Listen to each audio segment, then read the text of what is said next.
Thank you. Right. Are you suggesting that someone's trying to make a real-life sequel? Stab 2? Who'd want to do that? Sequels suck.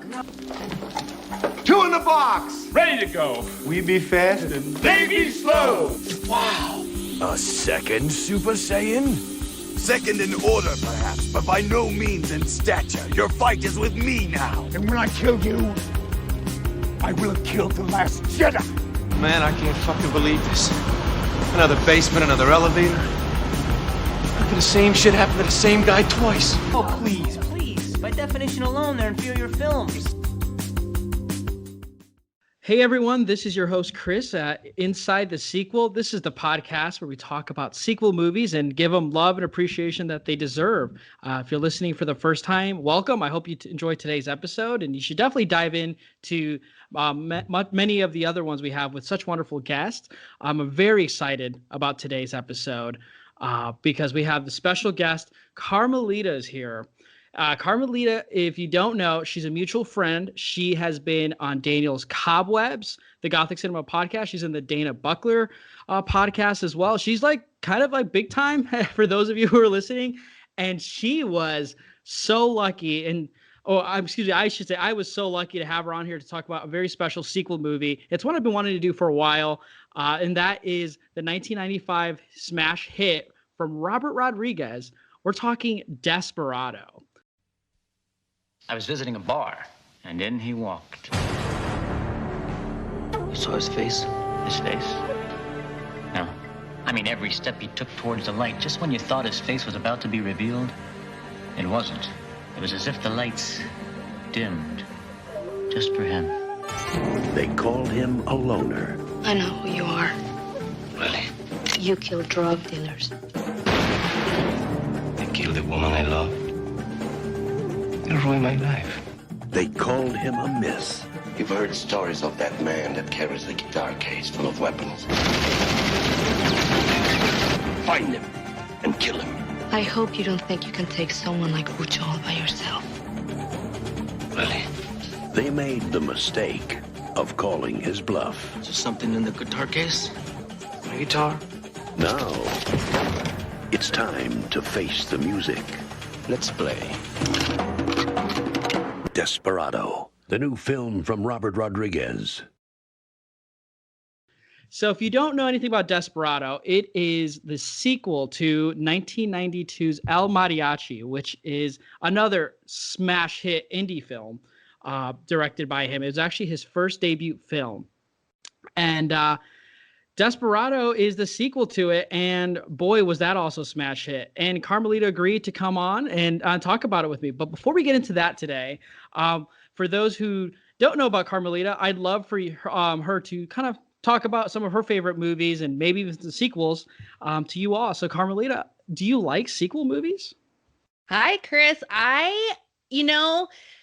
Not all sequels are created equal, but I do enjoy a good sequel.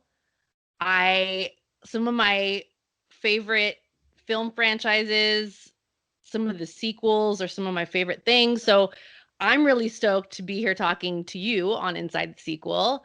I am definitely not big time. That's hyperbole, but I am a pop culture junkie. I love movies. And, if someone has made a film, but there's more story to tell, or there's great characters that we want to see more of, I mean, why not have a sequel and do that? And I think some genres are probably more sequel friendly than others. Action films like Rambo, they just did Last Blood, so I'm presuming that will be the last, but I would watch Rambo movies for the rest of my life. When Last Blood came out, I was like, we're doing this, eh? Cool, let's keep going. Yeah, I'm there. I will be there. I even got kind of choked up at the end of Last Blood because it just felt like, I don't know, like the closing of a chapter, but then there's other films that I refuse to accept sequels. Like the one that comes to mind is the Blues Brothers. I have never seen Blues Brothers 2000. I will never see Blues Brothers 2000. I just can't get behind that. So it's one of those things where, there are some sequels that are sometimes even better than the original, and you just love them so much. Mad Max Road Warrior comes to mind. But I grew up watching sequels. I mean, we loved watching movies. We watched a lot of movies at home, at the movie theater. My family, like, we didn't have a lot of hobbies or didn't take a lot of trips. The one thing we kind of did as a family was go to the video store or go to the movie theater. So grew up watching a lot of movies, love sequels. So stoked to talk about this today. Oh, good. When you said family time going to the video store, literally like the same thing. It would get to the point where we would make multiple trips a week. And my mom would be like, "Don't tell your dad we went back to get more movies." And I was like, "Hey, lips are sealed. I got my own stack. I was good, you know." So yeah, it was the best. It was one of those, like, there's nothing like a Friday night at the video store, and you have all weekend to watch movies, and you can just load up. Mm-hmm. And I love the box artwork, and I love.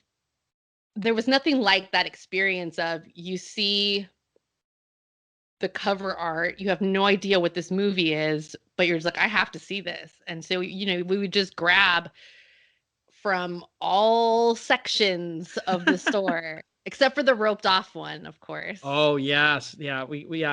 For us, it was a family video. It was like a saloon doors, and I'm like, I don't like westerns, and even to begin with, so I'm like, I'm not even gonna go in that section. So we loved movies. And so it's been kind of a lifelong thing. And the movie we're talking about today hit me at a time when I was a teenager, and I was really getting to experience a lot of films on my own, not stuff that my dad picked out, not stuff that I just kind of caught on TV, but that I could actually go and seek out on my own and get really invested. That's awesome. And yeah, it was a good time. Growing up, did you have a family? Were you brand loyal to like a certain video store, like your family would always go to, and then you would just go to? Because for us, it was Family Video, like 100%. Yeah. So there was, I rack my brain. This is my middle age showing. This is like, no, these are your thoughts at night. Like 2 a.m. You're thinking, what store was what was the name of that family video store? Because we had like a mom and pop, locally run video store that was, like a 5-minute drive from our house. Oh, that's so cool. So we went to that one all the time. But, as I remember when Blockbuster came to town. And so then, there were some things that weren't at the mom and pop shop. So you had to go to the Blockbuster, and we kind of started going to the Blockbuster more and more because it was bigger. They had more selection. Mm-hmm. And then a Hollywood Video came in to town. Oh boy. Yep. But we kind of stuck to the homegrown store and the Blockbuster. And then this is actually funny. I was thinking about this last night because knowing I was going to talk about Desperado, I went on this whole Chicano cinema. Oh, perfect. Yesterday. And so I was watching Zoot Suit, and I was remembering calling around to all the video stores, like calling them on the phone to find out who had a copy of Zoot Suit, because they didn't all have it. Mm-hmm. And if they did have it, they were only going to have the one copy. So you had to call ahead first and be like, hey, do you have Zoot Suit? And if they said yes, you had to like rush down there so that someone wouldn't grab it out from under you. Yes. But I remember those days. Those were the days. Yep. Oh man. Yeah, Desperado for me, I feel like this is like with a lot of movies for a lot of people. So I actually started with Once Upon a Time in Mexico. Is where I first started. I don't know why, but it was like on TV or something, and I watched it and I loved it. I mean, that movie came out, I think, like 2002, 2003. And I just watched it and loved it. And then I watched Desperado later on and loved that. And then I knew about El Mariachi, but I actually didn't watch it until getting ready for this podcast because I already had watched Desperado at the end of last year. So I just was like, screw it. We're just going to watch Desperado again. Why not? So that's so great that you had like, you calling into video stores, like, oh, like those were the struggle days. I even remember going to like to the library and just scourging through their DVDs to see if they had something. Oh, for sure. So Desperado, this movie hit mid 90s, 95. and this is one of those movies, like that time in the mid 90s was crazy. Like my life was off the rails. We won't get into that. So I do not remember if I saw this in the movie theater or if I saw it as a new release from the video store. But what I do remember vividly is how exciting it was for Robert Rodriguez, a young director of Mexican descent, a Mexican American, being part of this wave of up and coming indie writer directors who were getting recognition, who were getting their stuff out there in the mainstream. It was so exciting. As a Chicana, as someone who identifies with their Mexican heritage, it was such a big deal. It was so cool to have a story set in Mexico, people speaking in Spanish, and not like Castilian, like proper Spanish, but the Spanish that we were speaking at home, the Spanish I was hearing at school and around my community. So this was a really exciting movie. It was really cool to see Robert Rodriguez be part of this thing that was happening in film. And for me to be at a point in my life where I was really paying attention to that stuff and to feel like I was a part of this moment in history. Porque tú eres Mexicano, no? Oh, yeah. Yeah, good. Because I grew up near the Chicago area and the huge Hispanic population. And it was like Mexican, average Mexican immigrants. And we watch a little bit of films from Mexico. Like my mom really enjoyed, especially because this was Salma Hayek's first movie, like her breakthrough performance. Right. And like when she did Frida, like my mom loved that movie. Selena, Oh yeah, no. And that was a time where it was like there hadn't been a lot of films that kind of delved into the culture of Central and South American peoples prior to that. You get one here or there, you get a Stand and Deliver. Or Born in East LA, a comedy. Yeah. So there wasn't much. And in the 90s, you were starting to see a little more of that. And you had that whole Latin explosion in music happened around the same time. Oh, and Selena was having her crossovers and stuff like that. Yeah. So it was like a whole thing. So it was kind of an exciting time to be coming of age and see people that I could identify with on the big screen. Here I'm coming through the radio. That was there's a very sentimental. It's a very personal feeling. Like I could go off on a social justice tangent. 100%. I'm not going to do that.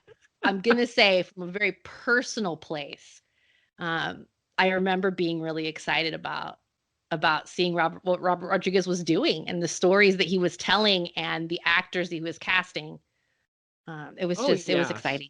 Yeah. I actually, Robert Rodriguez, he just kind of grew up with it. I was born in 96 and, the Spy Kids movies, Shark Boy, Lava Girl, these kid-friendly movies with you saw like Antonio Banderas, like growing up watching him, and then he ended up doing Shrek movies, and you saw Danny Trejo growing up, and then you had Jennifer or Angelina Jolie doing Made in Manhattan, and then she made like The Cell. For some reason, my mom loved The Cell from her, which is an insane movie. Or not Angelina Jolie, sorry. What am I saying? Jennifer Lopez. Jenny from the Block. So I just remember watching a lot of Hispanic movies growing up that like my mom liked. And it just influenced me. And when I got into the 2010s, I would say, because that's when I was in high school, at the beginning of that decade, I started going to Family Video like you kind of did, like by myself with like my mom doing her own thing and I would do my own thing. And I would start gravitating towards the Mexican section because like Gravity was coming out, and Alfonso Cuarón, and then, Alejandro Iñárritu, like he was breaking out. And obviously Del Toro was a huge part of growing up. I remember watching Pan's Labyrinth way too young as well. Like I don't think I realized how dark it was growing up. I just thought like, oh, there's a ugly, nasty frog in the tree. And that's really see,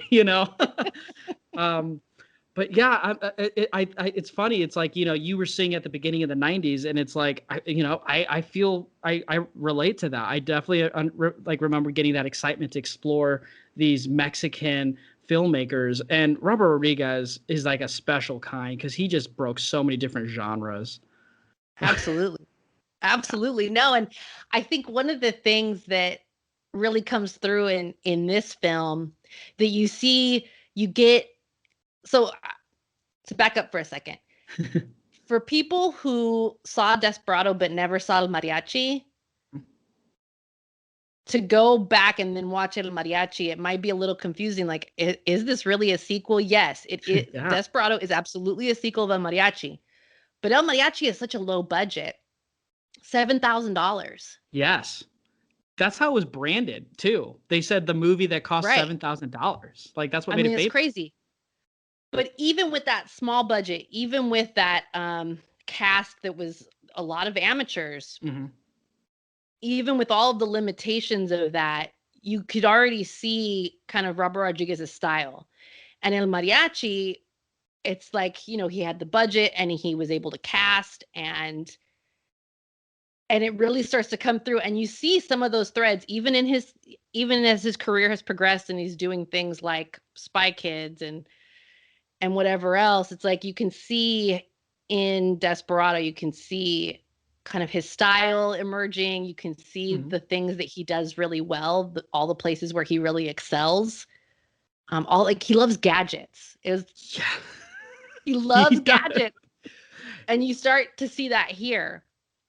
Yeah, it's weird that mid 90s to late 90s when he's coming out was like the growing of the independent film genre, for American films. Like the Coen brothers were coming out at that time, Tarantino, which, Tarantino's in this movie, and looking at it, watching this movie in 2021 and seeing Tarantino in a Robert Rodriguez movie, you're like, oh, that's like a match made in heaven. And they knew that right away. Oh, absolutely. And they collaborated several times in that time period. 4 Rooms, From Dusk Till Dawn, and then, later on with The Grindhouse.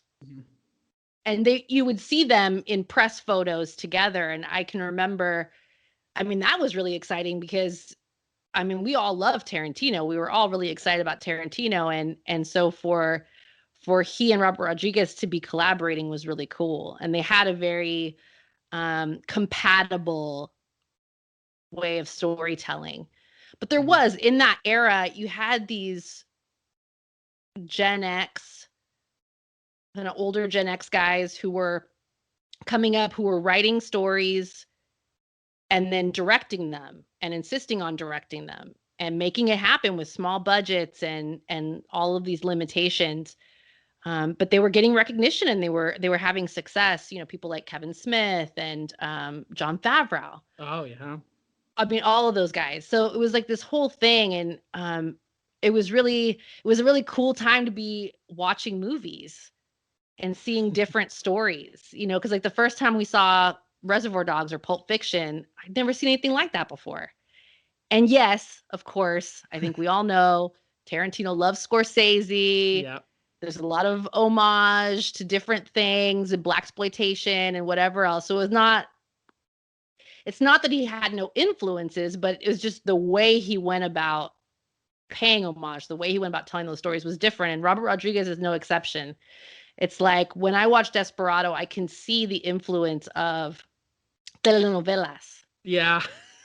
You can see, when I was watching it in preparation for our conversation, thinking about like the Wild Bunch. Some of the shootouts in Desperado very much remind me of the Wild Bunch, Peckinpah, with those, the slow motion shootout scenes.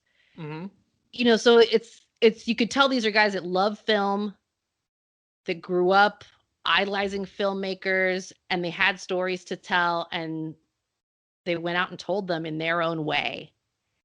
It was a great time in the 90s for that.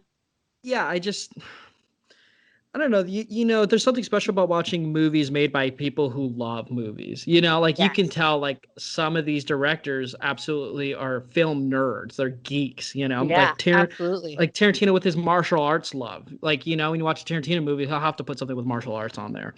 Robert Rodriguez, I know, was very much an artistic background. When I like read up on his history, like he was doing doodles and artwork and did cartoon strips. You know, that's where he got his production company, Los Hooligans, you know, because he was doing comic strips.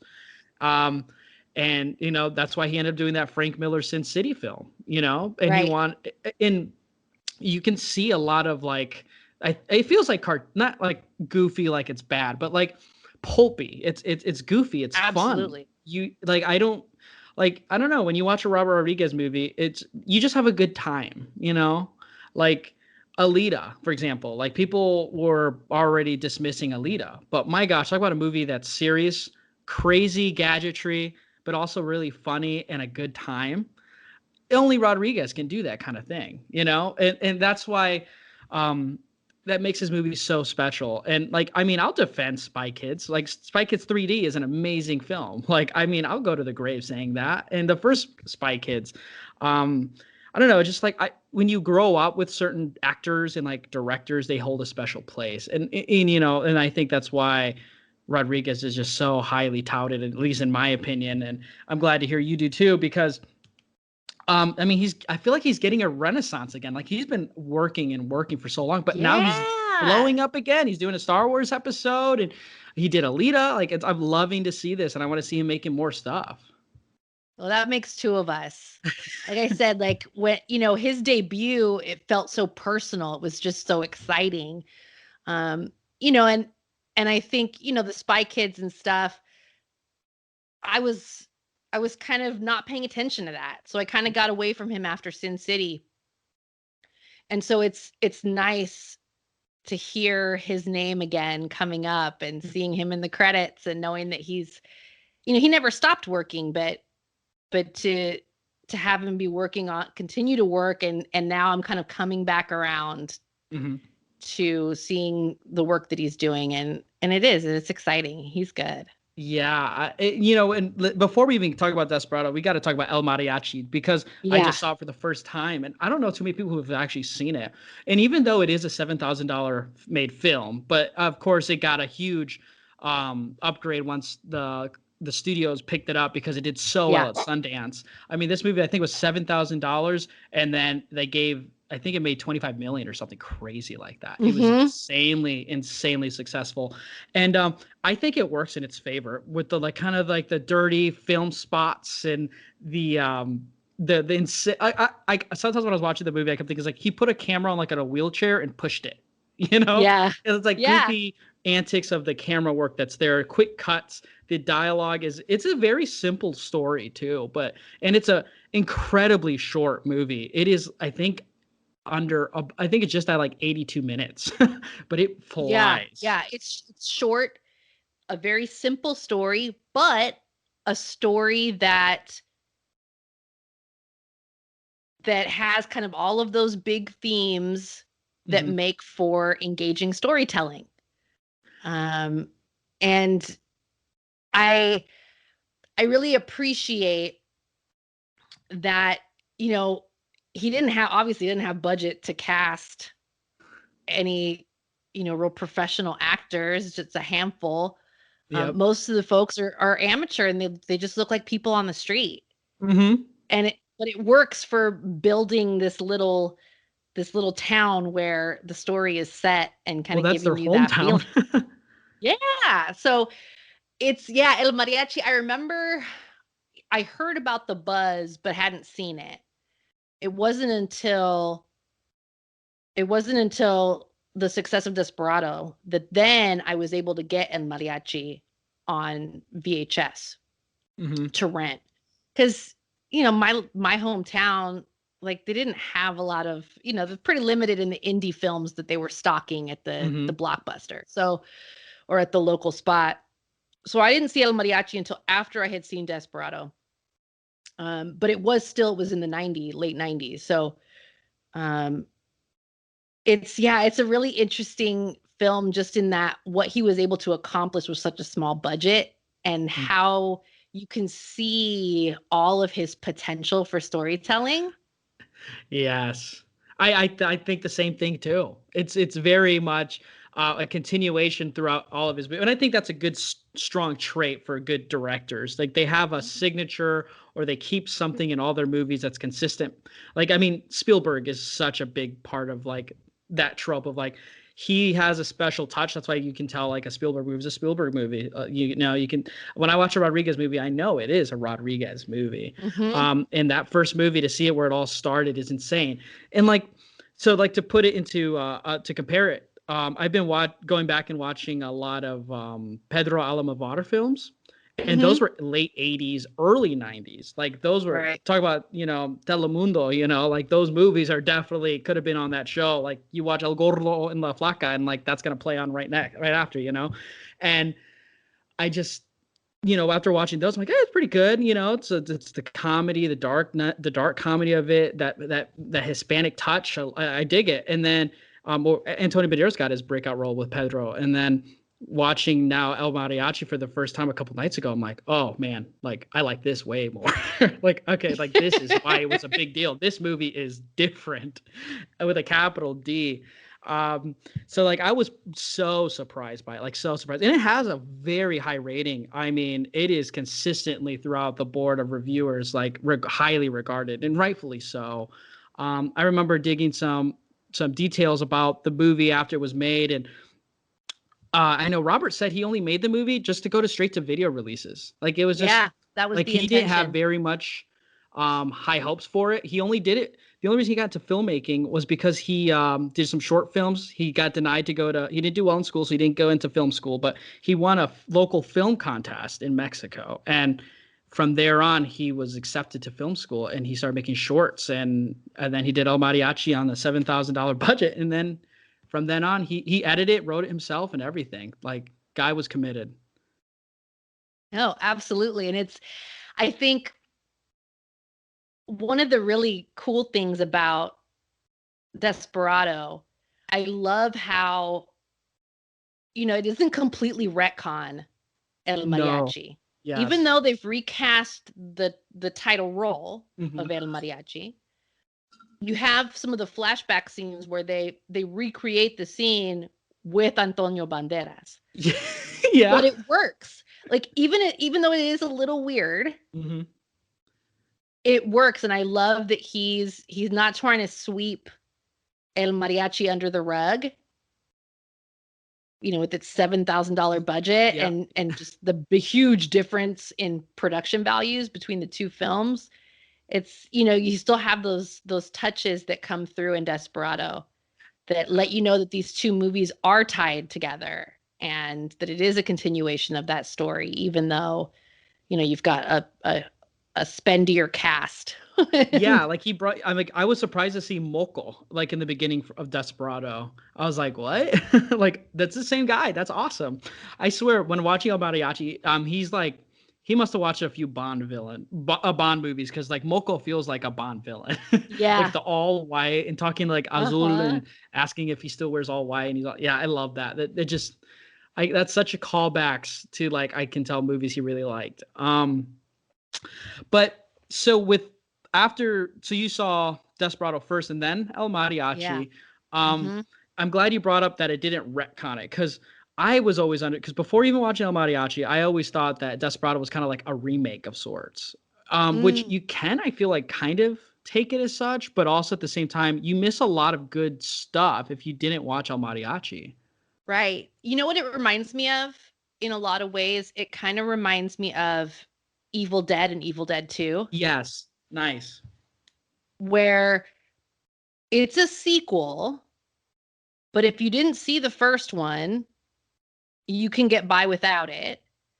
And there's certain details that from the first one that have been kind of changed or casting's a little different in the second one, but it's definitely a sequel. So if you watch the first one and then you watch the second one, you can see the through line, you can see it's a continuation, but it is possible to just watch the second one. And Desperado is similar. Yeah, and man, like watching El Mariachi and the ending of that movie definitely I mean, ballsy for a movie of that budget to have an ending like that where it looks like it is ready to set up a sequel movie. Yeah. That's what I Yeah. kept thinking. I was like, man, this guy was playing chess and we were all just, playing checkers at that time. Like he knew what he wanted to do. Um Now, one thing about Robert Rodriguez is you talk about like the Planet Terror, like the Grindhouse with Mhm. Tarantino. That's one of the few movies from him I actually haven't seen. Or from Dusk Till Dawn as well. So you'll have to be my guide in those Oh because I my know you're a goodness, you huge horror have movie to fan. see it. So, From Dusk Till Dawn is so much fun. And it's it's his collaboration with Tarantino. I think probably their most famous collaboration. And From Dusk Till Dawn is really kind of, in some ways, it's like there's a point in the movie where it kind of shifts from where you have the heavy Tarantino vibe, and then it kind of shifts into a heavy Robert Rodriguez vibe. But I mean, I don't know how much you know about the plot of the movie. I don't want to spoil it for you. So I'm just going to Oh. say that you have to see it.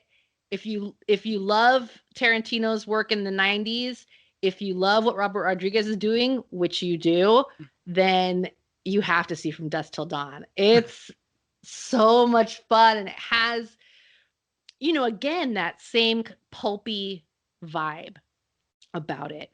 It's got the elements of, kind of the crime action, but some elements of horror. It's a really cool flick. You It got to seems see like there it. was because it's a vampire film, no? Mm-hmm. See, I feel like the 90s. This is a good question for Daniel, but I feel like the 90s because I recently also watched Vampires from Carpenter, and then like I know Francis Ford Coppola did Dracula in 92. Was the 90s just a resurgence of just Dracula Yes, movies? I was there. I was there. I wanted to be turned. I can tell you right now that the 90s, there was a huge kind of boom in the interest in vampires. And you had some of that starting in the 80s, with things like Fright Night and Lost Boys, but it was still kind of few and far between. The early 90s hits, that momentum has been building from the 80s. And then it's like, so the Anne Rice books, the Vampire Chronicles, start to get a lot of attention, even though she'd been writing them since I think the late 70s. But they're getting recognition. You have people playing vampire role play games. So I grew up in Salinas, California, and we used to go because Salinas, there's like nothing to do. So we would drive over to Monterey, home of Cannery Row, a lot of those Steinbeck stories. We would drive to Monterey. Not that there's much to do in Monterey either, but there was always the Vampire the Masquerade kids who were like hanging out down by the wharf, dressed in velvet and black bondage pants and role playing vampire stuff. That's awesome. Oh yeah, no. And there was this television show that was actually based on that role play game. Kindred the Embraced was a television show in the 90s. It only had 8 episodes, but it was all about vampire clans. You had you had the Vampire Chronicle movies like Interview with the Vampire. There was this whole resurgence, and there was this shift in the whole idea of vampires as being these romantic figures in the 90s. It was a lot of the sexy vampire trope. That was kind of a big thing. And Dusk Till Dawn, one of the cool things about that particular vampire film was that there's still some sex involved, but they're definitely going back to being scary again. Oh. And you start to have that shift in vampire lore around that time, where they start to have vampires not be quite so brooding and sensual, but kind of a mix of that horror. So yeah, it was a good time to be a vampire fan in the 90s. It's so fascinating. Like it's crazy how things grow. Like I guess it really is like trends, you know, like decades trends, you know, and resurgence of like old things. You know, it's crazy. I just when watching this, I was thinking like, oh, I haven't seen From Dusk Till Dawn, but I'm pretty sure that's a vampire movie. I'm like, that's like 3 vampire movies in a decade already. I'm like, what's going on here? Yeah, no, that's your homework. You have to see it. Oh, you have. That would be sweet. Yeah, I'd love to also rewatch Sin City. I think Zack Snyder probably watched that and like thought, I was like, I want to do things like that. But I watched that very young as well. That's basically a real big trend of this podcast, is where I just openly admit to watching movies at an incredibly young age. But let's see. I'm trying to think if there's other Rodriguez movies I haven't seen yet that I really, really need to see. I don't know. Also, Danny Trejo. We'll talk about him in Desperado. But yeah, he's someone I feel like I've grown along with. No, absolutely. Speaking of like resurgence, I thought like when Rodriguez in like the early 2010s, I was like, is he gonna like slow down? Because he was doing like Machete, and then he didn't. I was always waiting for Machete Kills, and like it took forever for it to finally come out. I'd love for him to do a third one. I'm not gonna lie, like get another trilogy in there. Oh, I'll be there. If they do another sequel to Machete, I'm there. No question. It's a good time. They're fun movies. And it's, again, Rodriguez he can do mexploitation. Mexploitation, I like that. And I'm here for it. Because you know, you can just tell that he has this love for that kind of that grindhouse film and action sequences and that pulpy quality, and I just love that. So sign me up. Yeah. Well, let's get into Desperado very quickly, because that movie, I would just to start off the bat, because it came out in 95, so I felt like that's a quick turnaround from El Mariachi to this. Like, a movie was made pretty quickly. Yeah. And he got 10 times the budget. My math's wrong, but he started with the budget for this one at $7 million, which I wonder if that's a callback to his $7,000 budget. And they're like, how about we give you $1 million instead of $1,000? But this movie also did incredibly. When I was looking at the numbers, I could not believe how overtly successful these movies were. It made well over $20 million. So it's like, I guess in the 90s and early 2000s, like he was the safest director to get work to, because you get your money back and then some.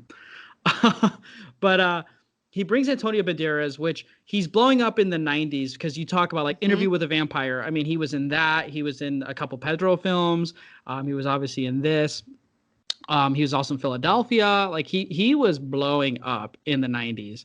And then you had Salma Hayek. Steve Buscemi's in this movie to start it off, which I think is a welcome addition. And he obviously shows up in more Tarantino movies and obviously in Rodriguez movies too. But his character's name is Buscemi as well, but they never say his name. Yeah. Well, I gotta say, the opening of Desperado is one of my favorite movie openings. It's hilarious. It's awesome, but Steve hilarious. Buscemi walking into this cantina. It's a dive, and just him telling a story. It's just Steve Buscemi telling a story. And it's a great story, and it sets up for the viewer this myth, the legend of El Mariachi. He was the biggest Mexican I'd ever seen, and you know, the shadows followed him, and it's building your excitement for what's going to happen next. And I love the cutaway, like the quick cutaways to Cheech Martin right there too. Cheech Martin is the bartender, and he's just listening in too. Yeah, no, it's great. And you have Tito, what's his last name? La Riva. Oh. Tito La Riva had been in a bunch of punk bands in the 80s. And he went on to be in a kind of bluesy rock band, Tito and Tarantula. But he's in this. He plays Thavo, the other guy that's talking to Cheech's bartender character. He's great. Their banter is awesome. And it reminds me of like people I know. So I love not dissimilarly to Tarantino, this film has some great dialogue, some great kind of banter between characters, great story, and the storytelling, the weaving of these legends that El Mariachi is. What I think with of. such a strong suit of Desperado and Antonio Banderas as El Mariachi, he feels vulnerable. He never, because like they talk about these tall tales, and the action scenes they have comedy, and they're pretty brutal violence as well. But at times, I also think, man, he gets his ass kicked a lot in this movie. Because it shows how much he's changed and also been himself from El Mariachi till now. I love that. Absolutely. No, this role, seriously, as far as I'm concerned, this is the perfect role for Antonio Banderas. And it's still kind of in the big grand scheme of things, it's still pretty early in his career. To me, he's never better than this. Like, it's perfect because he's a man's man. He's got all that swagger. It's like he literally smolders, but there is vulnerability. He does get his ass kicked. He does run out of ammo. Like, he's not a superhero. He develops throughout the film this kind of rapport with this kid that lives in the village. Who's kind of just playing guitar on the streets. And so you see how much he cares about this random kid. You see that he has, he has like a code of honor, even though he will gun down an entire bar full of people. There's nuance to this character, and Antonio Banderas really plays into all of the different facets of the character. He's bringing you romance. He's bringing you action, badassery. He's bringing you this kind of fatherly figure. I buy that this man plays music. I buy that he will kill a room full of people.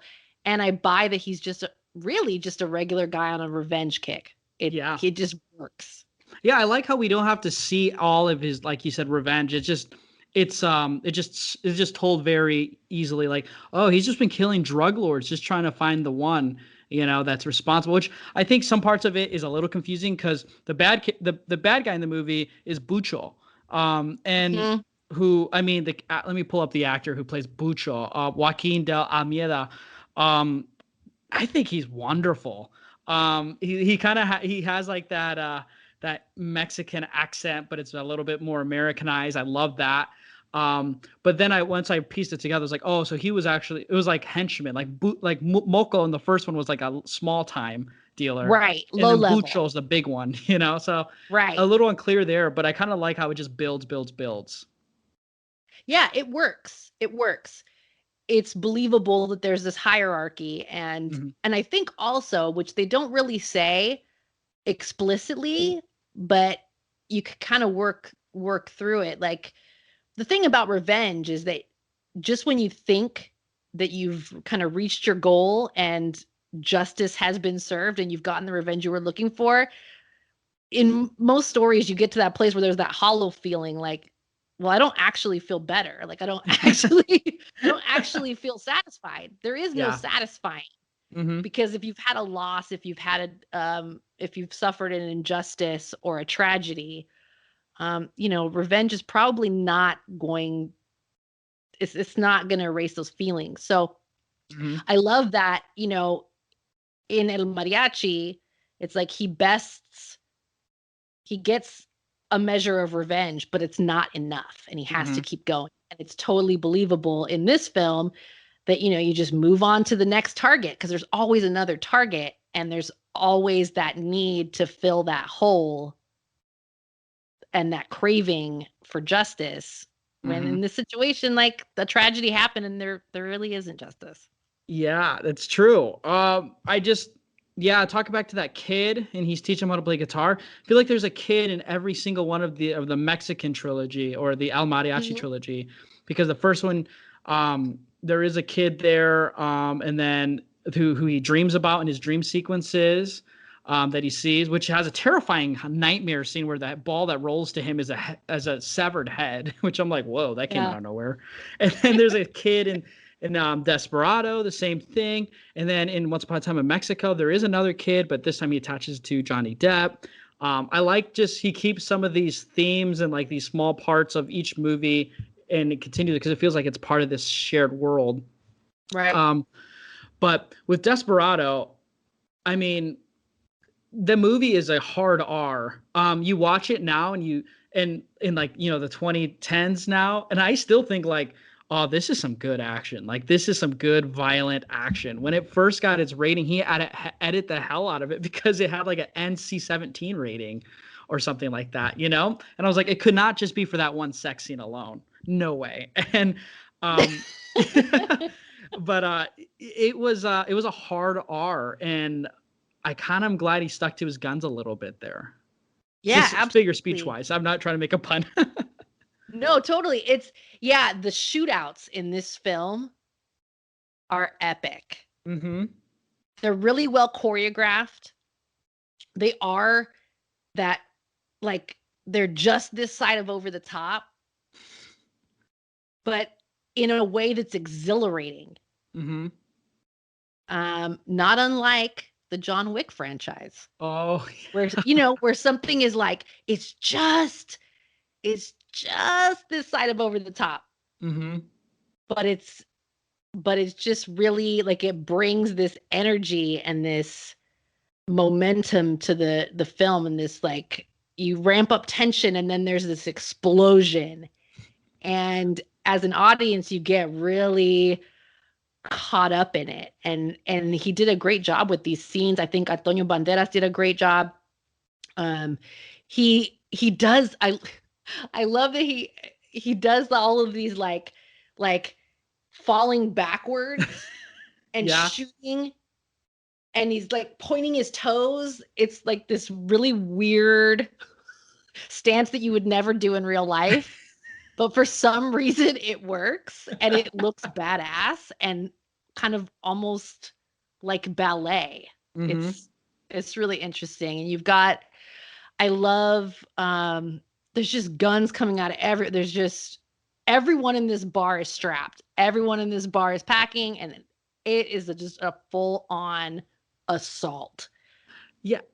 And here's the thing. I when I was watching Desperado, I kept thinking, oh, there's another actor that's pretty big name. There's another one there. And I kept thinking, oh, but they're all dying. So it's like if you're in a Robert Rodriguez movie, you better hope you're not a big time actor because your character's gonna die in the movie. Oh, for sure. And Salma Hayek, I can't decide. They're both equally attractive, and Banderas and Salma Hayek. It's like maybe one of the most attractive couples in movies ever. Absolutely. Because I'm like, who has better even hair? Let's begin even with that, because they both have long black hair that's thick and looks awesome. Dark wavy hair in their face. Oh yeah, their chemistry. The chemistry of Banderas and Hayek is great. It's immediately a connection that's believable, a connection that you feel like it's palpable that these people are attractive and that they are attracted to each other. And I fully believe that when they lock eyes in the street for the first time, that it is on. Like, I don't doubt that for 2 seconds. You feel it. And I think this is a great role for Salma Hayek. I love the character of Carolina because she's similar to the El Mariachi character. You know, she's got some dimension to her. Yes, she's this insanely attractive woman. When she first comes in, when she's first introduced in the film, these two cars crash because the drivers are watching her walk across the street. Oldest trope in the book. But it's Salma Hayek, and so yeah, I believe it. I believe she stops traffic. But there's more to her. She's she's this matter of fact, pragmatic business owner. And, she kind of gets to be this voice of the town for us, kind of letting El Mariachi, and by extension us as the audience, know what the average resident of this town is living with, and the choices that they're making to survive and to thrive. And she's very feminine, and she definitely, like, he gets her out of some scrapes, but she gets him out of some scrapes too. Oh, There's just a yeah. great dynamic, and she's kind of one of those characters that she embodies, that very ultra feminine love interest, but she's also pragmatic, she's also driven, she's also she holds her own. And so I really enjoy that about her character, and I love that about Salma Hayek's portrayal of her. Yeah, he Rodriguez, he writes his female characters really well. Like Domino in El Mariachi as the bar owner, and her confliction with Moco and El Mariachi. Like, I love that. Well written character. Same thing with Salma Hayek's character in this one, and with the flashback scenes in Once Upon a Time in Mexico. And I think is it Eva Mendes who is the lead, I think, in the third one. Yes. Who also blows up in the early 2000s. But yeah, he writes his female characters really well, and they're kind of like, you could easily say that's like it's like a Bonnie and Clyde effect, especially in Desperado, because they're like, I mean, she's gunning people down too. Like, it's like she picks up a gun and just blows a guy off, and I'm like, she took that pretty easily. But it feels like they're more or less like the stone that keeps them grounded, because like the El Mariachi character is so hard-headed. Like, he'll just go and do something on an impulse, and then like with Domino, and then now Salma in this movie, like, no, like, slow down for a second, and now these other, avoid these confrontations. I really like that. And when I've been reading about like these negative reviews that came out for Desperado, like, I get some of them, and one of them is always like about how the story kind of like goes away and it gets replaced by explosions and gunfire. I don't think I quite agree with that. I feel like the movie really presents the action as like, we're getting emotion and story building, drama, and then now it's time for the action set piece. Now let's go back again to more story, and then here's the big, huge action. Like, every action scene is a huge set piece, which I love. No, absolutely. Well, I think, as we mentioned earlier, this is a very simple story. Mm-hmm. Incredibly simple. I can't believe it's a very simple narrative. Yeah. And I think that it's just enough. It's just enough story to carry us through the wave of destruction that follows El Mariachi as he moves towards his ultimate goal. Mm-hmm. But we don't need a lot of scenes of him talking about his motivations, or we don't need that, because the motivation is very simple. When it comes to like action movies, sometimes the story is kind of what lets them down. Sometimes it's like it's just over the top action. I don't know, is there such a thing as too much action in movies? That's a good question. Like, when I read a review, they said like it's just too much action that it hurts it. And I'm like, is it like the same thing for a horror movie? Is there just too much horse sequences to make it right? I don't know. Yeah, see, I'm not. And I have to ask you, because you're the you're horror fan here too, like a big horror fan. Like, I think if someone isn't really sold on the action genre, maybe it's too much action for you. Mm-hmm. I don't know. Like, I know my mother, bless my mother. She doesn't like loud movies. Like, she's not a big fan of action films because it's so loud and there's gunfire, and she's just not really into that. So for my mother, this is too much action. Mm-hmm. But she doesn't really do the action movie thing. So I don't expect her to walk out of Desperado saying that was awesome, because it's just not her thing. I think for people who enjoy action, this is where you want. This is the sweet spot. Yeah. In terms of those set pieces and the way that it's choreographed, and it worked for me. I found it to be very effective. I found it to be engaging, exciting. A lot of and this is not like there's not a lot of hand-to-hand combat here. This is this is a whole lot of weapons. So for people who are uncomfortable with firepower, that might be an issue. Are you a big fan of the action movie genre? I would say I'm not crazy experienced in it. I just notice with Michael Scott's Undisputed Scott Adkins podcast, I feel like action movies has just been flooding my timeline on Twitter.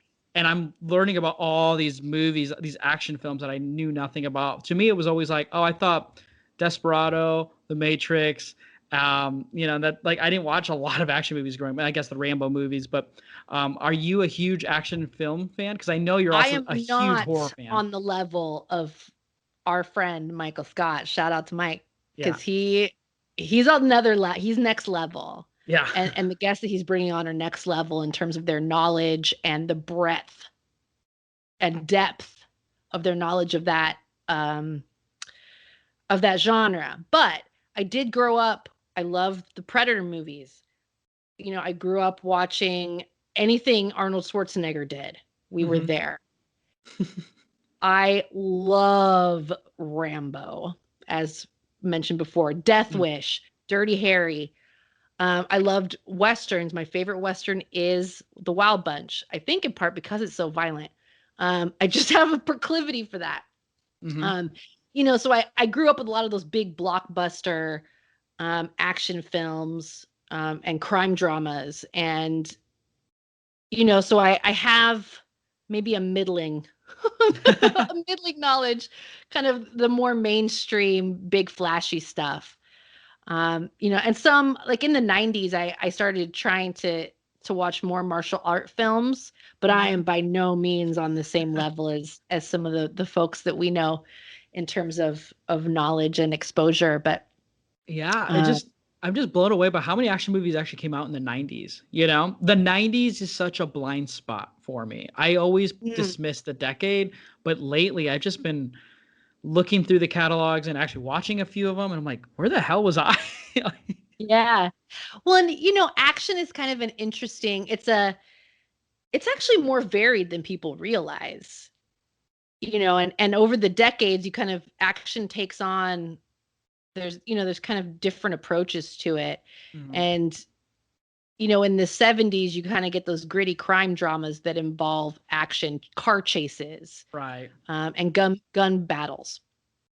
You move into the 80s and we start to get into that Schwarzenegger, Sly Stallone, these big, bulked up, almost superhuman action stars, and we kind of go that route, and it gets almost kind of political in a way.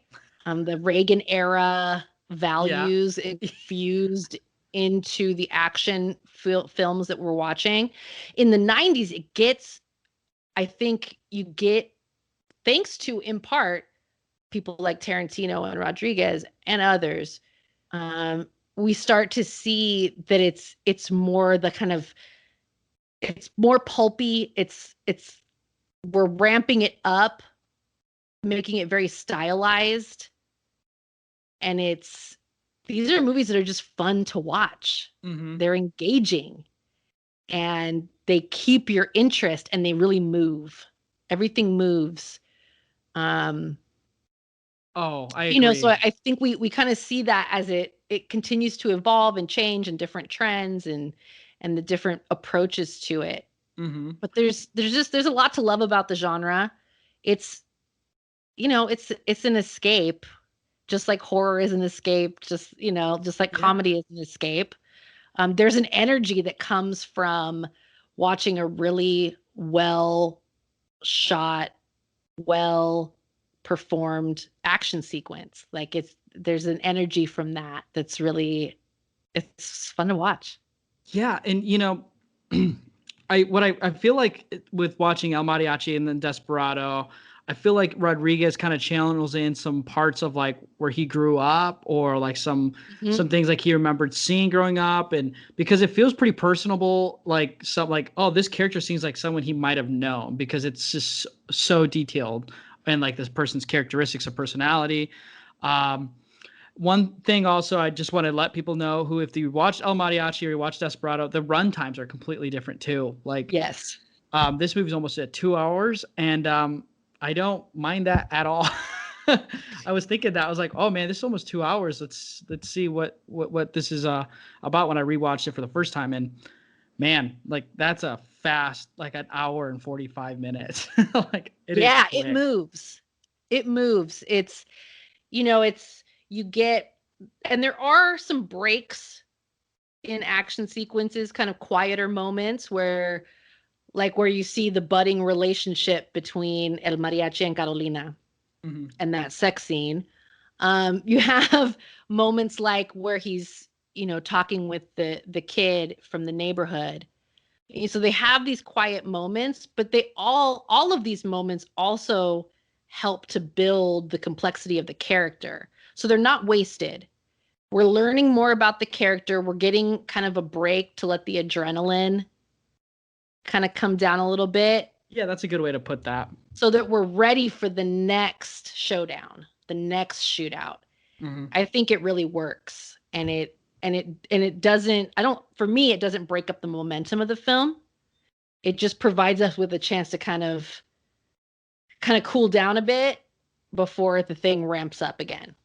Oh, 100%. And yeah, I think when you watch these movies side by side, they're different looks, they're different type. Like they're still both action movies, but I mean, I would say the narrative's stronger in El Mariachi, but the action set pieces and updated filmography of it is a little bit better. But man, I can't pick which one I like more. Honestly, it's another one of those rare cases where that sequel is just as good. I thought like, man, is that El Mariachi movie just lightning in a bottle? And then Desperado, is it just like kind of a remake of sorts? And it's definitely not that at all. It is pound for pound right up there with the original, or vice versa, because I feel like people saw Desperado first, and then I personally really like Once Upon a Time in Mexico as well. So like, it's a pretty airtight trilogy for me. Yeah, so I saw Once Upon a Time in Mexico in the movie theater. Oh, okay. If I remember correctly. Because I was excited because I love Desperado, and by that point I had now gone back and seen El Mariachi. Yeah. So I went to see it and then I promptly forgot what I thought about it. Like it is a lot messier, that's for sure. It's a lot messier. So I rewatched it before, because I went down this rabbit hole. So I rewatched it yesterday, actually. Oh. And I have very complicated feelings about it. There's not enough Antonio Banderas. There's not enough Salma Hayek. Like they are kind of one of the shining, glorious things about Desperado that is kind of missing from the third installment. I will say it was refreshing to revisit a movie that I had forgot Johnny Depp was in, where this was back before my Johnny Depp fatigue. Oh, yeah. He's not too over the top.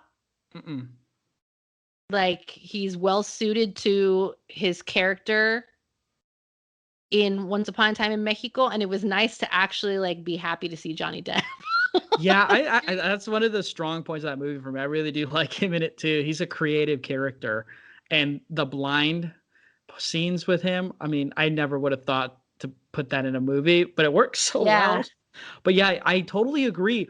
The one problem Once Upon a Time in Mexico, though I love it, I acknowledge it. It's really sloppy, and it does that thing that a lot of sequels do that I don't like, where it makes the people who survived the last movie have to suffer at the beginning of the next movie.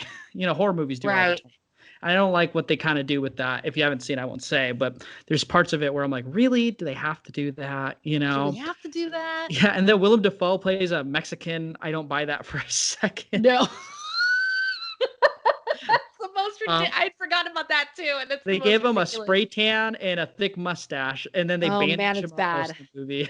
It's real bad. Willem Dafoe in brown face is not. And brown, awesome. It's not good.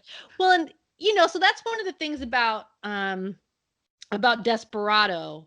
Kind of, this is interesting. Sandwiched between El Mariachi and Once Upon a Time in Mexico.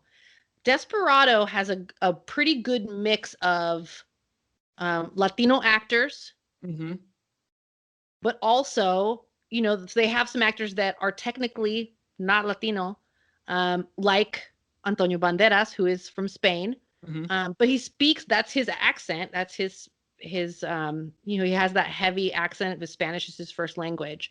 So although he's not from Central or South America, like it still works. Yeah. So and in that movie, there's a pretty good blend of people who kind of really represent the culture that's being, that the story is about, but also people that are maybe on the fringe of that or not quite a part of that culture, but you buy it. Yeah. And it's cool. Like not an issue for me anyway. Once Upon a Time in Mexico, it's like with the Willem Dafoe thing, you're just like, oh, this is a step too far. Yeah, it's like this just doesn't work. Too far. Yeah. But real quick before Once Upon a Time in Mexico, when Danny Trejo kills that guitar maker in the beginning of the movie, that is so unforgivable. It always breaks my heart. I always think about that scene when I think about that movie, and I'm like, ugh, like that makes me so sad. Yeah. No, we haven't talked about Danny Trejo, and we need to do that. Okay, yeah, we do. Because to me, he is the Mexican. So like directors will have like their trope of actors they carry around and they're in all their movies. And I love that. Like Joe Dante has Dick Miller, is like my big one. Like if Dick Miller's in a movie and it's a Joe Dante movie, it's a match made in heaven. Danny Trejo for me is like the Robert Rodriguez staple. If Danny Trejo's in it, you know it's gonna be a good time. Right. So this film, for me, this is where we see the rise of Danny Trejo as an icon. I don't know how familiar you are with Danny Trejo's personal history and his kind of story of how he got into acting. If you're not, let me recommend a documentary that came out, I think last year or the year before. So it's still fairly recent. Inmate Number 1, The Rise of Danny Trejo. You have to see this. It's awesome. But, so Danny Trejo had been a working actor for some time prior to this, but it was mostly like television, and he had some film roles, but they were pretty small parts. And he always, he played a gang member or a guy in prison. Like, I mean, the man looks the way the man looks, and he has this, he has this way about him. He's a tough guy. That those roles fit. What I love is that, this, I think, is the movie where people that don't watch things like Mi Vida Loca and Blood In, Blood Out, this is the movie where mainstream America recognized Danny Trejo and said, oh, that guy. Because if you ask someone about Desperado, I'm willing to bet, even if they haven't seen it in 10, 15 years, if you ask them about Desperado, one of the things they're going to remember is that really hard-looking guy with the throwing knives. Yeah. He speaks not one word, but that character is so iconic, and it's just such a great fit for him, and he plays the hell out of that facial acting and the physical intimidation. This is the point where Danny Trejo is positioned to become a household name, to be someone recognizable in the mainstream. And he goes on to do Heat, and he goes on to do the Machete movies. And then he plays a janitor he was in Spy Kids, right? Yeah, and he's lovable. So lovable. Yeah. He's always helping Uni, so he continues to grow and do new things. And he is a delight to follow on social media. Because he's just a delightful human. He just strikes me as a really delightful human being, and he's got an incredible life story. I credit Desperado with being the moment that kind of the world opened up to accept Danny Trejo as an icon. And I will forever be grateful because he's awesome. Yeah, I rewatched with Daniel Halloween, the 09 Rob Zombie one, which Rob Zombie I feel like is of the vein of Tarantino and Rodriguez for sure. They're probably all buddies. But Danny Trejo's in that movie, and he was such a sweet guy who cared about Mikey, and oh man, when he died, I was just like, this isn't right. He should not have died. It broke my heart.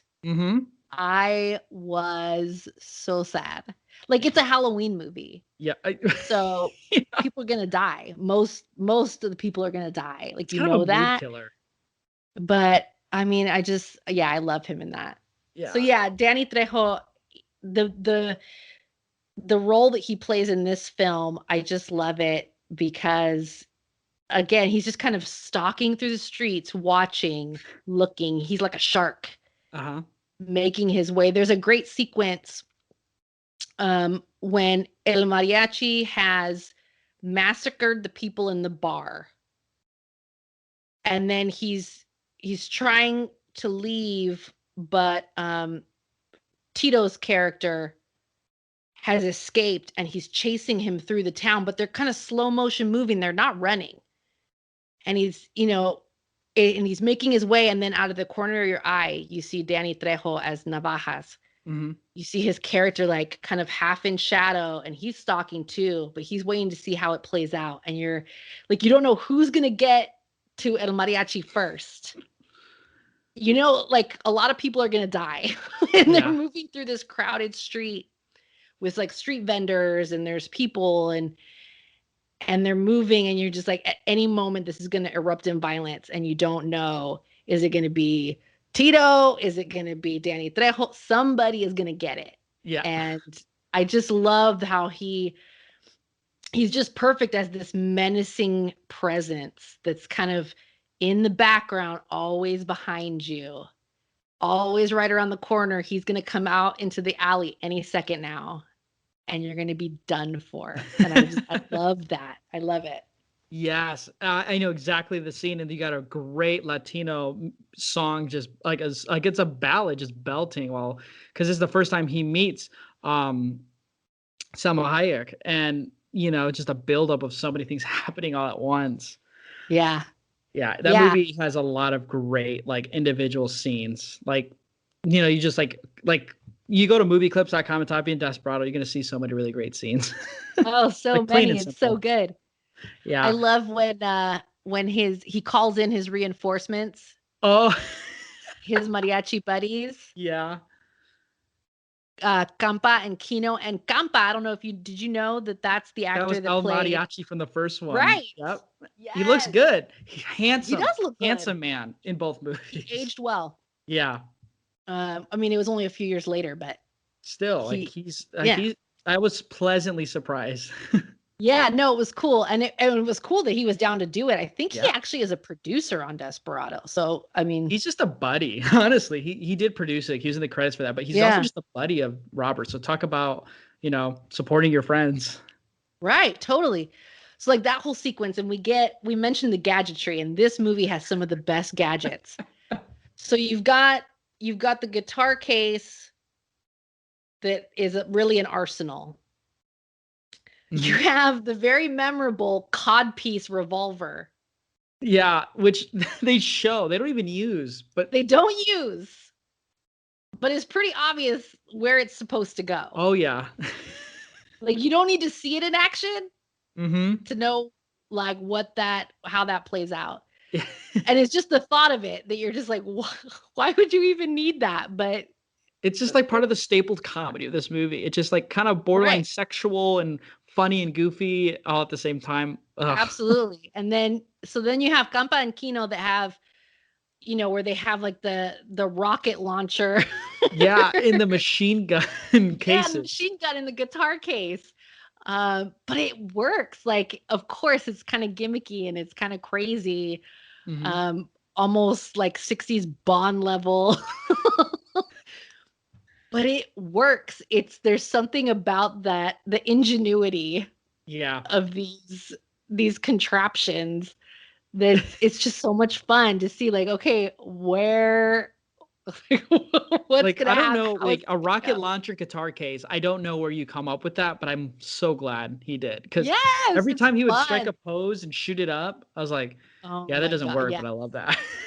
Yeah, because they do like these poses. Like he doesn't just stand there. Like he kind of gets down and he points. He has one leg extended, kind of pointing, and it's good. Yeah, is that what would you say is your favorite scene in Desperado?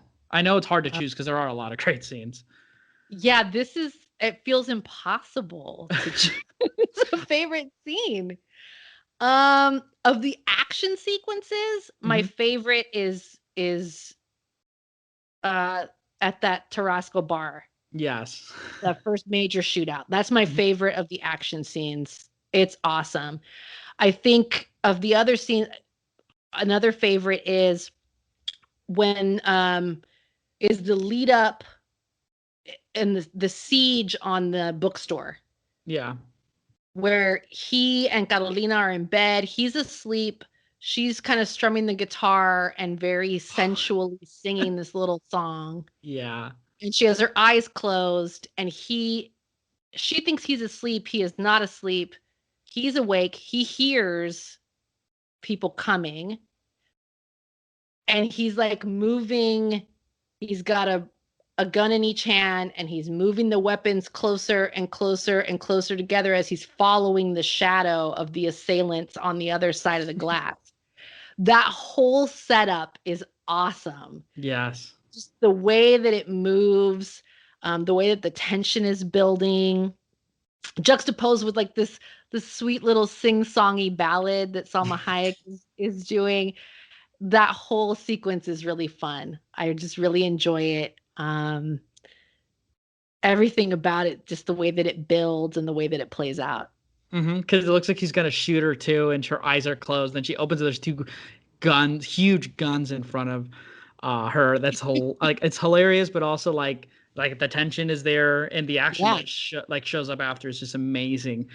I love the Tito bar is amazing. No ways around it because you get Tarantino in that, Cheech Marin's funny in that, and it's just comedy and great action. I also love the scene where he goes to the church because he does it again in Once Upon a Time in Mexico. He goes into the church and he goes for his confession, and it's Steve Buscemi there who's like cursing at him. I love that. And then like the priest goes like, "Do you need confession, my son?" He's like, "No, because if I confess now, I'll just have to come right back after what I'm about to do or whatever." Yeah, he's got some great lines, and that's one of the best. Yeah, this movie is very quotable. I love it. This movie is. I love it. It's when it comes to like Mexican filmmakers, it's like which I've been at least in the last couple of years I've been really appreciating and loving. This movie has to be up there. Like this and El Mariachi for sure. Like are like pedestals for me. No, absolutely. And I feel like, yes, this is a movie made in the 90s, but I think and maybe you can speak to this better. I feel like this has aged pretty well. Oh, it's gorgeous. I watch it on a Blu-ray double pack. It's gorgeous. I think it's aged really well. I think because it's a low-tech story. I think because the setting is supposed to be this sleepy Mexican town where there's not a lot going on. I think there's not a lot in here to age badly. It is in some respects kind of timeless in that way. So I think that it plays really well after all these years in terms of the way it looks, in terms of the way it feels. I mean, I feel like it's aged well, and I'm happy to hear that it's aged well for you too. Because I always kind of question, am I able to be objective? Because there's a nostalgic factor for me, and can I really say that this is aged well because I've got my nostalgia goggles on and maybe I'm not seeing clearly. But I really feel like it does. I feel like the action scenes are still really good. They play really well. I think it's an easy rewatchable movie. Like I said, I've watched it twice now in the span of a month. It is a very, very timeless movie. And now with watching El Mariachi, I could watch that movie anytime too, and it has a perfect runtime.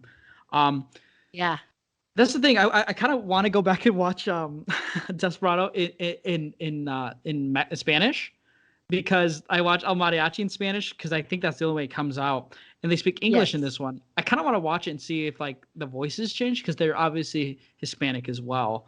And I kind of want to do that. Yeah, I mean, I'm sure if they've done a Spanish language version, I'm sure that they've dubbed because, I mean, they'd have to. But yeah, El Mariachi is a Spanish language film, which again is also pretty incredible for that time for a Spanish language film to get the kind of buzz and the kind of critical acclaim that it did, because you just didn't really see that then. Mm-hmm. Yeah. One of the things I love about, and I think we kind of touched on this a little earlier, is that I love that Desperado has a real good mix of, English speaking characters. There is conversation in Spanish, which is not subtitled. True. Yeah. But it's, it's just part of the film that they're in Mexico and there are characters that are speaking Spanish, and of course they are. And it feels very natural. And you have kind of like that Spanglish feel to other parts of it. It bridges the gap. Feels it bridges the gap. It feels very natural as the language moves in and out between Spanish and English. That feels it feels genuine and natural, and I love that about this movie, because sometimes you'll watch a movie that's set in another country but then every character speaking English and you're like, this doesn't feel very authentic. Like, yeah, okay, yes, as a person who at this point in my life predominantly speaks English, I am bilingual, but I definitely speak English more often. Yeah. It's kind of more become my primary language at this point. So yeah, I mean, great. And great for anyone who isn't, who only speaks English, but there is something nice about kind of how authentic it feels when a story is set somewhere to actually hear the language. And I feel that way about all languages. Like not too long ago, I watch a lot of TV on top of a lot of movies. Watch a lot of stuff. I was watching like some crime drama, and it's Welsh. And the characters speak English, and then they also speak Welsh. Now, I don't speak a lick of Welsh, I can assure you. But I don't mind subtitles. I'm down to read the subtitles to get that authentic feeling of how people speak in their native language, in the language of the location where they are. Like, I love the way that feels. Yeah, that's my gripe about, because I love these Godzilla movies, and I love listening to them in their original Japanese audio, because I mean, when I've watched them a few times, I'm like, I'm curious. I'll put on the English dubs, and like they are meant to be like, you can watch them dubbed. But like just listening to the Japanese audio, I'm just like, there's no way in hell I'm gonna listen to the dub. And that's just kind of an annoying thing, because Godzilla is it bridges, American film with Japanese cinema. So like a lot of people have actually only seen like the dub versions of Godzilla movies, and I'm just like, yeah, it's just not. I don't like it, And it's definitely a personal preference thing. And I know folks that they don't want to read subtitles, and that's fine too. I think I love when there's that option. Yeah. When there's the option, like I Netflix has a lot of international movies and international television programs. Yeah. And I love that they give you the option of a dub or a subtitle with the original language on a lot of these, because for folks who would prefer the English dub, awesome. Go for it. Enjoy that. For those of us who are cool with subtitles and would prefer to hear the original language, like I love that that's an option. I just love having options. Yeah, no, and it's just a plus, because like being bilingual as well, I read it better than I speak it. But so when I listen to, like when I was watching El Mariachi, I was like, I don't have to. This is nice. I don't have to, read completely all the subtitles. I can. Because I just been going through those Godzilla movies and like the Melville films. So like I've been reading a lot of subtitles lately. And I was like, this is kind of nice to just ease back and not have to closely read everything. Yeah, absolutely. Yeah, where you're, the subtitle's up there if you need it, but yeah, you're able to pick up on. Yeah, well, what I noticed too with El Mariachi, some of the translations were wrong. And I'm like, that's not right. But like, it's okay. Like, it's fine. But it's just one of those things that I thought was kind of interesting. So I'm like, is this with every other subtitle movie sometimes with other languages? It's kind of interesting to think about. I do. I do think about that. Well, and that's the thing about language, right? Like, and as we touched on earlier, so the Spanish that's used in Desperado and also in El Mariachi, it's the Spanish dialect that's spoken in some Mexican communities. And not even that is like homogeneous. Like, no, different parts of Mexico, people have different slang. You know, and that's just within Mexico. If you look at Spanish across Central and South America, you'll find different slang, different dialects. And all of those sound different from, you know, Castilian Spanish from Spain. Oh, and don't so get it's me got to be started. difficult. Yeah, it's got to be Span- difficult to translate because some of these Spanish courses in things. high school. Yeah, that's it right there. Yeah, I've had to explain this to people before when they like, you know, when people find out that you speak Spanish on any, you know, proficiency, and then they'll want you to say something, and then you say something, and then they're like, "Well, that's not how they taught me in Spanish class." And I'm like, "Well, yeah, well, that's Castilian." Like, Yeah. I Like, can I'm not only gonna- tell you how we spoke at home. Yeah, like I'm not gonna say gracias, you know, like I'm not Right. doing that. No, because that's not how we talk. Yeah, And that's different from community to community, from country to country. But I do love that about this film, that it weaves all of that together. You have characters who speak English without much of an accent, or or have an American accent. You have characters who are speaking English, but they have a pronounced Spanish accent. You have characters who move really fluidly between English and Spanish. And so it's cool because that's true to life, how people talk. People are at all different levels of their language ability and how much English or Spanish that they speak. Oh, absolutely. And so I love that. Now all I need left is Rodriguez to make either another mariachi film or another heavy Mexican cast, and I want Diego Luna to be in one because I've been loving Diego Luna. That would be good. Yeah, I would be stoked for that. Yeah. So, but no, Carmelita, thank you so much for sharing my enthusiasm with Robert Rodriguez and these movies, because I mean, it's been a minute since like I've been able to like speak. Well, everyone like I know a lot of people like Desperado, but like pushing me to watch El Mariachi finally, and just realizing how amazing it is, and then just talking about when you think about it, like you get the Alfonso Cuaróns and the Del Toros, but you kind of stop and think about how many other great actors and directors there are in the Mexican cinema movement. It's just really refreshing to talk about that and learn some more from that. So thank you so much for doing that for us here. I think we're starting to get off right with having you. Yeah. Yeah, I'd love for you to come back on again. I would be honored anytime.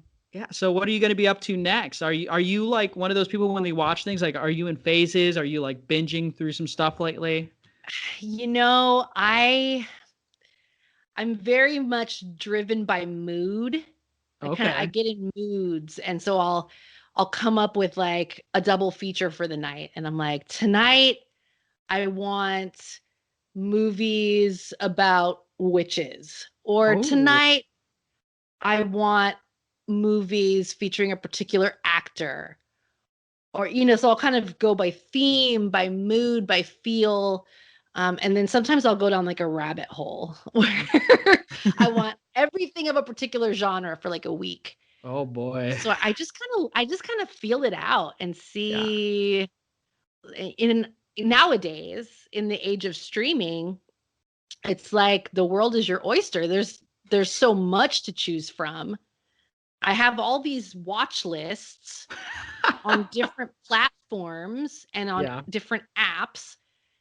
And it's like, okay, well, which watch list do you even start from at this point? Because there's just so much that's out there. And it's kind of tricky. And this happened to me. And I post about it on Twitter because I was just so incensed. So for New Year's, I wanted to watch 200 Cigarettes. Because it's set at New Year's. Okay. Movie from 1999. Great movie. Very fun. I used to own it on VHS. I gifted it to a friend. This year, I just had that mood, that feeling. I want to watch 200 Cigarettes on New Year, especially because I was going to be home chilling with my dog and watching movies, and that's what I was going to do. It's not available for streaming anywhere. Oh boy, there it is. When you find something that is not available for streaming, like when you come across a title that you want to watch and it's not available, there's like a panic that sets in. And so usually what I would do is I'll go through my list of like my little video catalog of all my physical media that I own. And I was like, oh my God, I never replaced this. I gifted it and I never replaced it.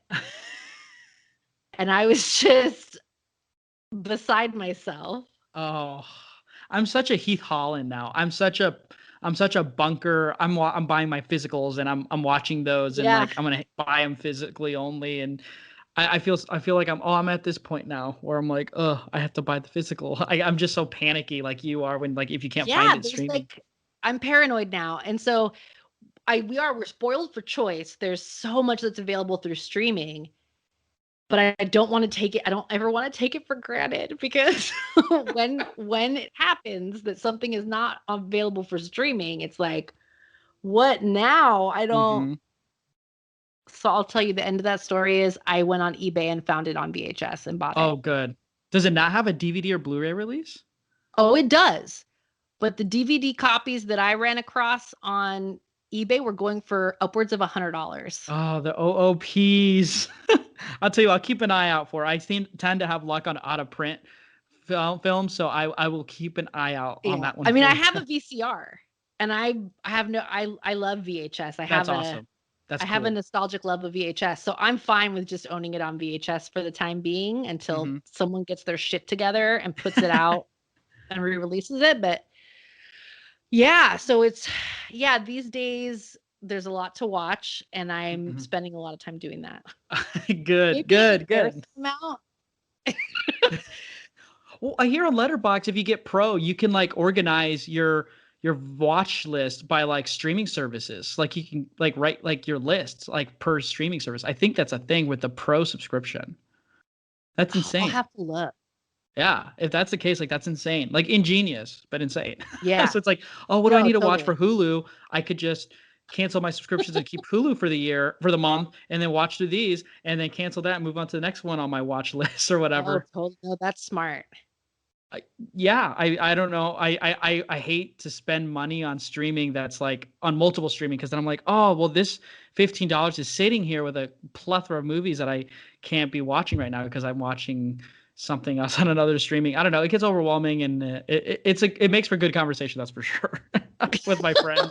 Because it's like at one point I'm like, oh, streaming is amazing, but then on my other hand I'm like, I'm just a collector. Like I need the physical parts of it. But then I'm like, oh, but that's expensive too. I don't know. It just becomes that's expensive. Well, and I'll tell you, I moved apartments a couple months ago, and when it came time to pack up all my physical media and move it, that was the moment where I was like, man, this is eye-opening. This is a commitment. This is a commitment. If you don't own your own home. I have like a list of movies where I'm like, these are the ones that can go, but it keeps growing, and I'm like, oh man, maybe streaming is where I need to be right now with some of these movies. I'm a big fan of balance. I'm a big fan of balance in the force. Right. Well, for those listening, these are good tips. Like these are good movie collecting tips. If there's anything I love to do is like share those things. So I'll have to keep in mind with the streaming services aspect, like that fear. Oh yeah, dude. The panic was just, I cannot abide. I had that experience recently too with Pump Up the Volume. You're a better film watcher than me because like I don't know these movies, but you do, and I'm like, darn, I need to catch up. I mean, they're out there. You've got your whole life ahead of you, my friend. And hopefully they'll start re-releasing some of this stuff or making it available digitally for streaming, and then it'll be like a click of a button and you'll be able to experience all of these 80s and 90s. Which I think is blowing up again. Like Kino is putting out a lot of these. Like I watched Doc Hollywood for the first time through streaming because I was interested in the Kino, And that's like a early 90s movie. And I'm so glad I watched it before I bought it. But it's like, oh, this is a new added catalog movie. And then there's more and more. It's like the 90s, I feel like are kind of, blowing up again. Oh, yeah. No, I mean, and everything comes back. That's the 90s kind of babies. the way the world. Yeah. Well, Carmelita, thank you so much for being on here. Seriously, like this was like a lot of fun. I'm already kind of trying to think what's going to be a movie that I can rope you into coming back on here for. Because I think absolutely, I'd love it anytime. Yeah. So I don't want to even get you started on horror right now, because that would be good just for a whole other episode. But I really do appreciate you being on here. And where can people follow you?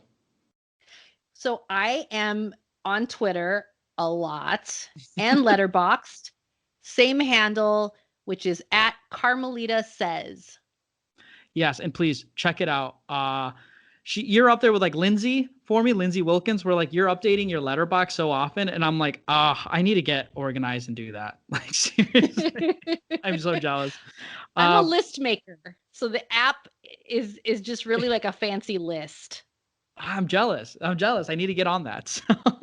I'm so bad about it. But I really encourage everyone who's listening to follow Carmelita, and most people already are. So I'm so again happy that you were able to come on here and share your love for Desperado with me. So, but no, my name is Chris here at Inside the Sequel, and if you like sequel movies, I definitely think you should tune in again for our next episode, and definitely listen to our previous episode that we had. Also, speaking of Lindsay, where we ended the year with The Godfather 3, The Coda of Michael Corleone. Love that episode. Thank you. Yeah, it was a fun one. But if I want to leave you all with this. If you're not watching Robert Rodriguez movies, I am convinced you don't care about cinema. But other than that, we will see you next time.